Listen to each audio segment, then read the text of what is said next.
Tudo bem com você? Espero que sim.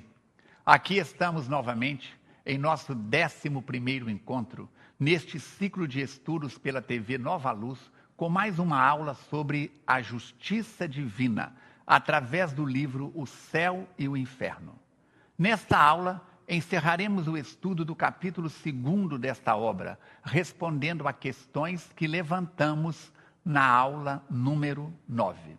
Retornemos então no livro Céu e Inferno, a partir do item 10. Por que os espíritas não temem a morte? A doutrina espírita transforma completamente a perspectiva do futuro. A vida futura deixa de ser uma hipótese para ser uma realidade.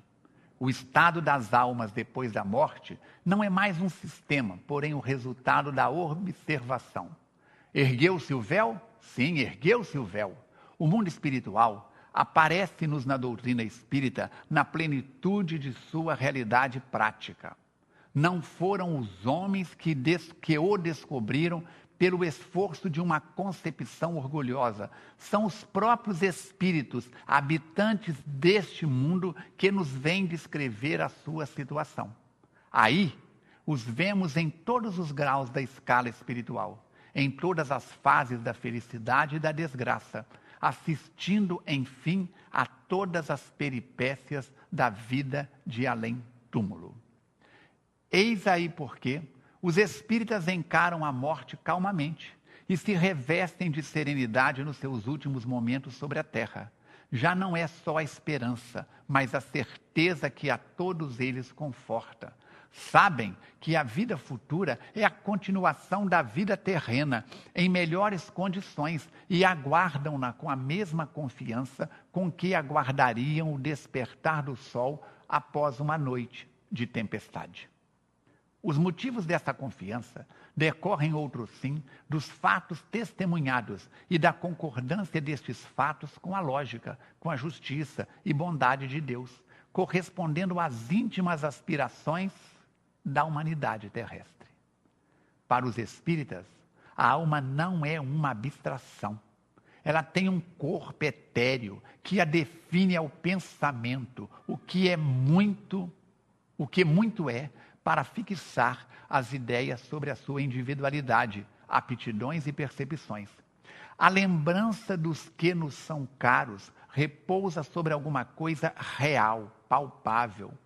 Não se nos apresentam mais como chamas fugitivas que nada falam ao pensamento, porém sobre uma forma concreta, que antes nos mostra como seres viventes. Além disso, em vez de perdido nas profundezas do espaço, estão ao redor de nós. Paulo de Tarso dizia que estamos cercados por nuvens de testemunhas. Leia no Novo Testamento. O mundo corporal e o mundo espiritual identificam-se em perpétuas e contínuas relações, assistindo-se e interferindo-se mutuamente. Não mais permissível sendo a dúvida sobre o futuro, desaparece o temor da morte? Para quem estuda e raciocina, sim. Para quem lê e fica pegado à palavra, não. Se nós encaramos a sua aproximação a sangue frio, a aproximação da morte, como aguarda uma libertação pela porta da vida e não pela porta do nada. Morrer, desencarnar, é apenas mudar do estado físico para o estado espiritual. Vamos buscar subsídios.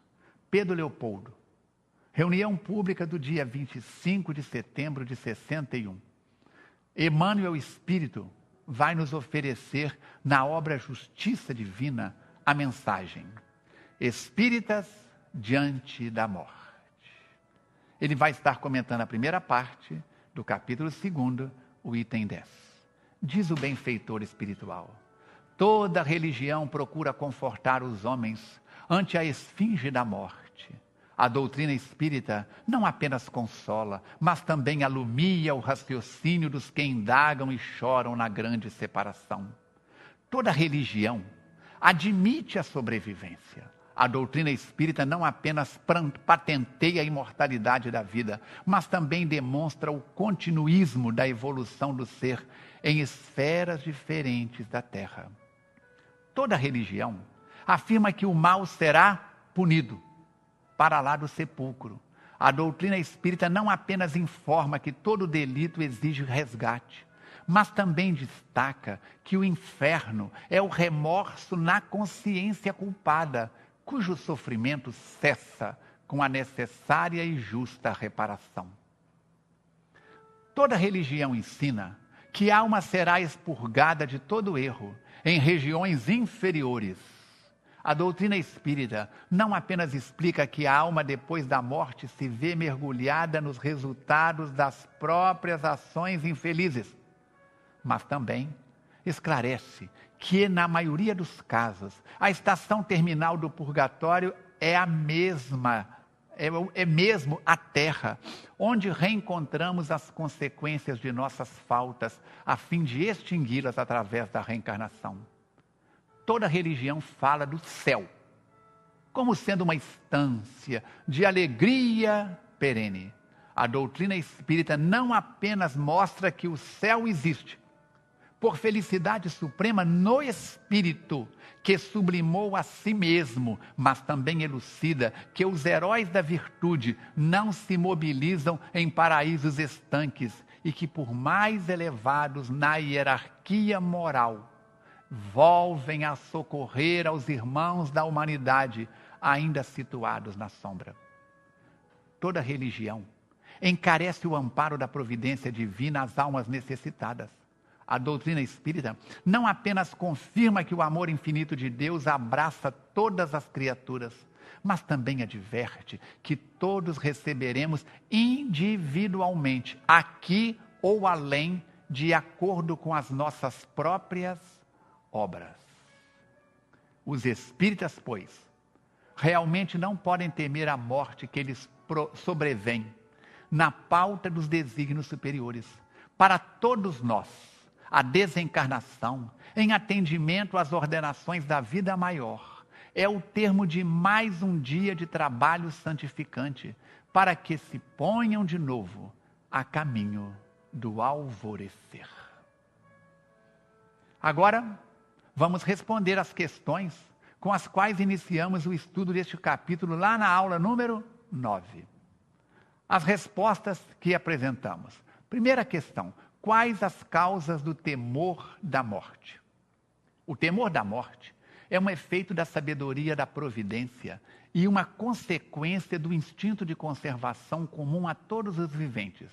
Ele é necessário enquanto não se está suficientemente esclarecido sobre as condições da vida futura, como contrapeso à tendência que, sem esse freio, nos levaria a deixar prematuramente a vida e a negligenciar o trabalho terreno que deve servir ao nosso próprio adiantamento. À proporção que o homem compreende melhor a vida futura, o temor da morte diminui. Uma vez esclarecida a sua missão terrena, aguarda-lhe o fim, calma, resignada e serenamente.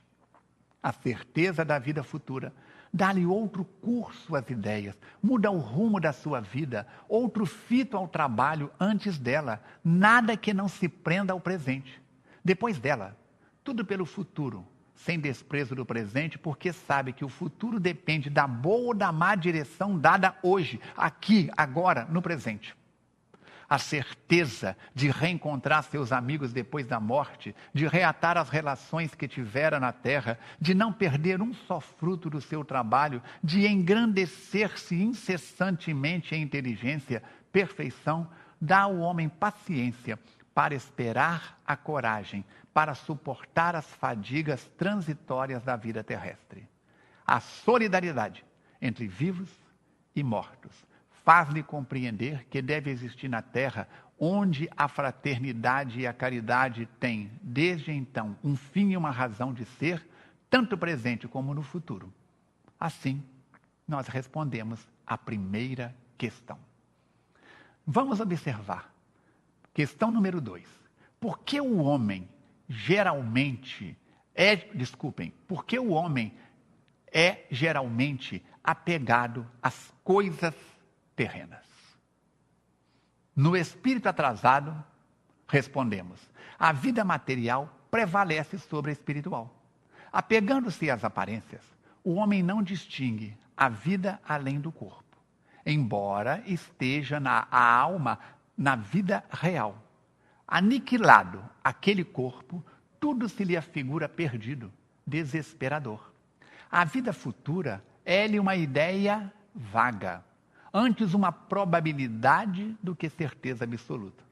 Ele acredita, desejaria que assim fosse, mas apesar disso exclama, se todavia assim não for, o presente é positivo.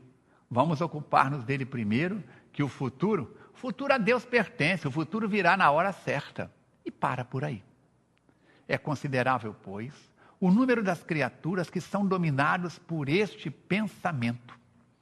Outra causa de apego às coisas terrenas, mesmo nos que mais firmemente creem na vida futura, é a impressão do ensino que relativamente a ela se tem lhe dado desde a infância, desde o momento em que tomamos contato com o divino.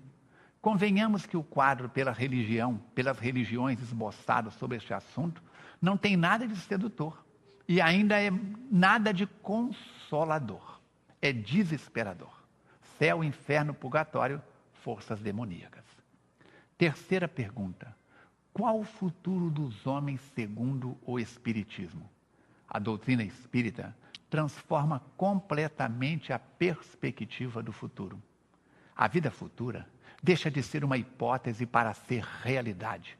O estado das almas depois da morte não é mais um sistema, porém este resultado de observação dos fatos que Allan Kardec nos apresenta nessa obra de maneira clara e objetiva. No Antigo Egito falava-se que Ísis era a deusa que levantava o véu do conhecimento. O Espiritismo ergueu o véu de Ísis, o véu abrindo para nós o mundo espiritual. Aparece-nos na plenitude de sua realidade prática. Não foram os homens que entraram na dimensão espiritual através de raciocínio. Pelo contrário, são os espíritos que vieram através das mesas girantes, são os espíritos que vieram através dos homens e mulheres com sensibilidade de os perceber em todas as fases da história. Joana d'Arc, a donzela de Dom Remy, é um exemplo dessa realidade de um encarnado perceber o mundo espiritual e receber orientações. São esses habitantes do mundo espiritual que nos vêm descrever a sua situação e a realidade do além-túmulo. E aí os vemos em todos os graus da escala espiritual, desde os mais simplórios, simples, aos mais evoluídos. Todos aqueles que estão na frequência da desgraça ou da graça, mas todos assistidos por esse Deus de amor. Enfim, a todas as peripécias da vida de além-túmulo. A vida futura é, segundo o Espiritismo, a continuação da vida terrena, em melhores condições, e por isso os espíritas a aguardamos com a mesma confiança, com mais confiança do que aguardariam o despontar do sol após uma noite nebulosa de escuridão, trevas, raios e tempestades. Os motivos dessa confiança decorrem, então, destes fatos que foram observados, analisados, testemunhados, comprovados com a lógica, com a justiça e com a bondade de Deus. Dessa forma, vamos responder agora à questão número 4. O que significa o céu? O vocábulo céu, onde a teologia católica o situa. A palavra céu designa o espaço indefinido que circunda a Terra, e mais particularmente a parte que está acima do nosso horizonte. Vem do latim coelo, côncavo, porque o céu parece uma imensa concavidade. A teologia cristã reconhece 3 céus. O primeiro é o da região do ar e das nuvens. O segundo, o espaço em que giram os astros. E o terceiro, para além deste, a morada do Altíssimo, a habitação dos que o contemplam face a face. E conforme essa crença que se diz que São Paulo foi alçado ao 3º céu, recomendo você ler o livro Paulo e Estevão, psicografado por Chico Xavier, e é ele ditado pelo Espírito Emmanuel, onde é um momento em que é muito bem explicado essa narrativa de Paulo visitar o terceiro céu. Assim, nós estamos fechando essa segunda parte. Se você quiser ampliar ainda mais os horizontes da sua mente a respeito dessa realidade, da interferência do mundo espiritual no mundo físico e vice-versa, recomendo ler o nosso livro Perda de Pessoas Amadas, onde você vai ter 10 capítulos explicando a jornada da nossa experiência com a morte biológica de parentes e amigos. E, ao final, ainda 22 livros que recomendamos para que a sua mente se abra mais e mais. E você possa ter compreensão cada vez plena e realizada. Agradecemos a sua companhia.